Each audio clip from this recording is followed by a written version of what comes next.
বর্ণ জাতি ভেদে সকল নারী সমান, আদিবাসী জাতি গোষ্ঠী দিচ্ছে তারই প্রমাণ। না না হে, জলবায়ুর পরিবর্তন ফলে কৃষির সুরক্ষা নারী দিচ্ছে, জলবায়ুর পরিবর্তনের ফলে কৃষির সুরক্ষা নারী দিচ্ছে, বর্ণভূমি কৃষি কাজে নারী গোষ্ঠী এগিয়ে। এই কথাটাই করছি, বরেন্দ্র ভূমির কৃষি কাজে এই নারীরাই আগিয়ে আসে। কোথা? হ্যাঁ ভাই, কহা জলবায়ুর কিছু ভালো কিছু বুঝতে পেরেছি। কয়েক হ্যাঁ, কিছু বুঝতে, জলবায়ু সম্পর্কে তো কিছু বুঝলি না তুই।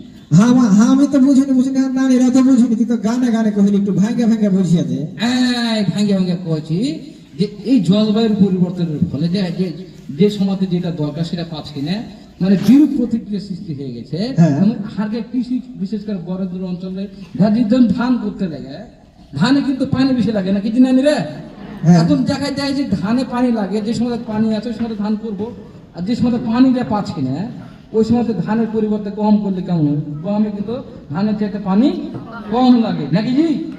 এই নারীরা কিন্তু সব জানাবে কোহার আগে ভাগা করে তাহলে ধান লাগাবো না, ধান লাগাবো না, এই সারা খাপা করে ধান লাগাবো না, এটা কি সমাধান হলো?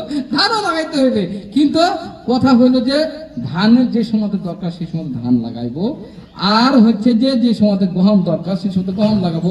মসুর মুগ আছে, তাহলে মুগে যেমন পানি কম লাগে, আবার ঠিকই দেখা যাচ্ছে যে এই ফলন ভালো পাওয়া যায়, লাভজনক একটা কৃষি পণ্য। এইগুলা সব এই যে আবহাওয়া জলবায়ুর পরিবর্তনের যে একটা বিরূপ প্রতিক্রিয়া কৃষির উপর পড়েছে, প্রভাব পড়েছে, সেটাকে ধরে কি হারগে এই অঞ্চলের অর্থাৎ বরেন্দ্র অঞ্চলের আর বিশেষ করে এই আদিবাসী জাতি গোষ্ঠী যারা হারগের যে নারীরা আছে না, হারগের নারীরা আছে, তারা যে ব্যাপক ভূমিকা পালন করছে সে কথাই তো বুঝেছি বুধা।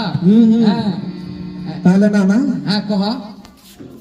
এখন ব্যাপার হচ্ছে, হ্যাঁ এই যে তুই নিয়ে আসবি আমাকে এখানে, হ্যাঁ নিয়ে আসুন, এই লোকগুলো এখান থেকে বসে আছে, হ্যাঁ বসে আছে, তুই হার বিহার ব্যবস্থাটা এখান থেকে একটা করে দেবে।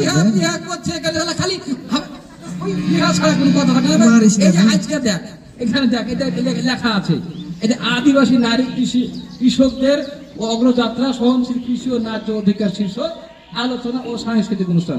পড়ে দেখ ভালো করে, তাকিয়েছে ছাড়া এত মূর্খ ছাইরাছি, লেখাপড়া গেল শিখেনি, তা হা করে তাকে বুঝে আছে। কি করবো, তুই স্কুলে ভর্তি করিস, ছাগল চড়িয়ে নিয়েছিস হাঁকে দিয়ে খালে। আবার ছাগল আমি তোকে সাথে চড়াতে, স্কুলে ভর্তি করবো, জানালাটা